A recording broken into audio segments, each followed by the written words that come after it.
Salut les Veriens Et bienvenue dans votre émission d'actu à cœur ouvert. Et c'est une semaine avec pas mal de sorties de jeux, mais aussi quelques modes inattendus, et on parlera des nouveautés hardware et médias en seconde moitié de la vidéo. Allez, on s'abonne et on active la cloche et c'est parti.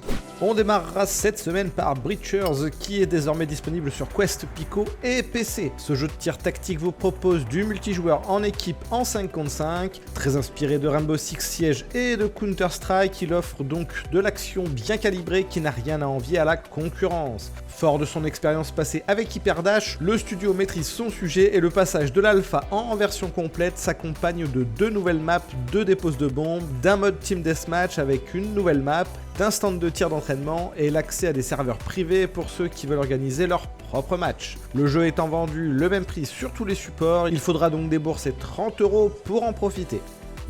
Pour 10 € de moins et uniquement sur MetaQuest, c'est le très bon Call of the Sea qui est également disponible cette semaine. Retravaillé spécialement pour la VR, Call of the Sea vous propose de nombreux puzzles sur une île mystérieuse située dans le Pacifique Sud vers 1934. Cette aventure scénarisée vous permet d'explorer les ruines perdues de l'île et de découvrir ses mystères tout en poursuivant votre mari disparu. Très bien noté en version originale, la version VR semble également tout aussi intéressante et les rebondissements narratifs vous tiendront en haleine pendant 5 à 6 heures de jeu. Vous ne compterez pas les heures de jeu avec le MMORPG VR Zenith The Last City qui vient d'annoncer une mise à jour majeure. Prévue pour le deuxième trimestre 2023, la MAJ nommée Skyward Summit incorporera enfin des combats en PvP dans le jeu, mais aussi la nouvelle classe de personnage Cyber Ninja. On retrouvera également de nouvelles fonctionnalités telles qu'un logement pour les joueurs et la récolte de ressources ainsi que de l'artisanat supplémentaire. Enfin, avec la sortie de cette MAJ, le jeu mettra fin à la prise en charge des casques PSVR et Quest 1. Vous pourrez concrètement toujours y jouer, mais vous serez figé dans le temps en termes de nouveautés et d'options. Et côté mauvaise nouvelle, on apprend également que Dreams de Media Molecule, qui était compatible avec le PSVR, est en train de disparaître et que les services en ligne seront interrompus en septembre. Comme vous pouvez le comprendre, cela signifie qu'il ne sera pas non plus porté sur le PSVR 2, dont le catalogue de jeux est pourtant très limité. Media Molecule annonce donc qu'ils se concentreront désormais sur un nouveau projet passionnant et rien ne dit à ce jour qu'il sera compatible VR.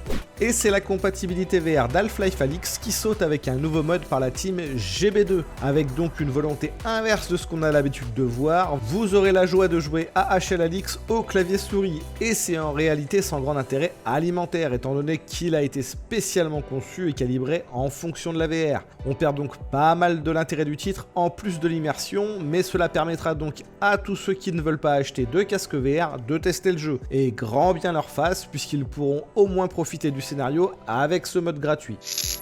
Gratuit également, c'est Clouded Games qui vient de révéler que l'outil de modding officiel de Pistol Whip arrivera le mois prochain sur PC. Vous pourrez donc construire une scène personnalisée à partir de zéro avec la musique de votre choix et ajouter des ennemis comme bon vous semble. Couleurs, éclairage et design seront à votre gré et vous pourrez partager tout ça sur mod.io. Une bêta ouverte est en cours pour cet outil de modding, donc on vous laisse le lien en description de la vidéo comme à l'accoutumée. Pico Interactive a dévoilé le Pico G3 lors du Laval Virtual en France. Le casque est équipé d'un processeur Snapdragon XR2, d'un espace de stockage de 128 Go et de 6 Go de mémoire vive. Il dispose également d'un écran de résolution 4K et d'une batterie de 5300 mAh pour plusieurs heures de fonctionnement. Le Pico G3 est dispo en précommande au prix de 400 € et les livraisons commenceront au début du mois de mai. Quelle est la différence avec un Pico 4, me direz-vous ? Eh bien, ce casque est uniquement dédié aux entreprises et arrive avec du software conçu pour elles. Sauf qu'en plus, il est uniquement en 3 DOF, c'est-à-dire 3 degrés de liberté pour les mouvements. Pico propose donc une solution plus accessible et efficace selon les besoins de certaines entreprises, étant donné que le Pico 4 pour les professionnels coûte en comparaison 1000 €.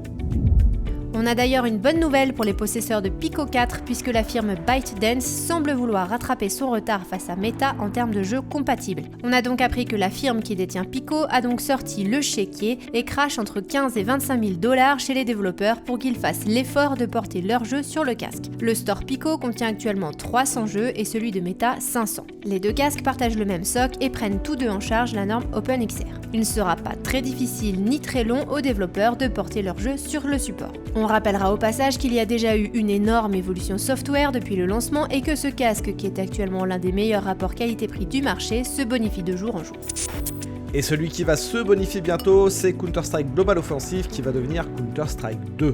Malheureusement, aucune prise en charge de la VR ne semble prévue à l'exception du visionnage des matchs. C'est par le biais de Virtex, une ambitieuse plateforme d'événements virtuels qui promet d'immerger les fans dans leur événement e-sport préféré. Vous serez donc à l'intérieur des matchs en VR et en direct grâce à des arènes 3D personnalisées. Il n'y a pas encore de date de sortie officielle pour Virtex Stadium, mais on sait que la sortie est prévue dans le courant de l'année. Pour jouer au FPS VR sans cinétose, le système Seamless Walk abandonne le matériel à porter sur soi au profit de capteurs de pression et d'une technologie d'apprentissage automatique dans un tapis. Pour faire simple, le tapis détectera vos mouvements de pied afin de vous déplacer en VR. De cette manière, vous simulez donc la marche, ce qui arnaque votre oreille interne et limite la cinétose. Ce système sera donc peu coûteux, assez agréable d'utilisation puisqu'il apprend en fonction de vos déplacements, il ne prend pas de place, se range facilement et permet également de délimiter votre room scale. On n'a par contre pas de date de commercialisation à ce stade. Contrairement à All-in-One VR qui est sorti en version définitive sur Steam. Disponible pour 15€, cette version finale du Wii Sport de la VR apporte en supplément le volleyball et le squash pour un total de 13 sports. Un jeu qui ne paye donc pas de mine mais qui est fort sympathique et qui permettra de faire découvrir facilement la VR aux nouveaux venus. Allez, il est l'heure de la question. Comme chaque semaine, on retient une question dans les commentaires pour l'émission suivante et cette fois c'est Nico Beatbox qui demande quand est-ce qu'on aura de plus gros jeux sur le PSVR 2. Eh ben très clairement ce sera pour la fin de l'année 2023 pour le lancement réel du casque. On a déjà le FPS Firewall Ultra d'annoncer, le jeu d'avion Ace of Thunder. C'est à la fin de l'année pour Noël qu'on a en droit d'attendre l'annonce de gros jeux Sony qui devraient venir compléter le catalogue. En attendant, il faudra faire avec ce qu'il y a là. Et voilà, c'est fini pour cette semaine. On espère que ça vous a plu et on vous dit à la semaine prochaine. Ciao ciao.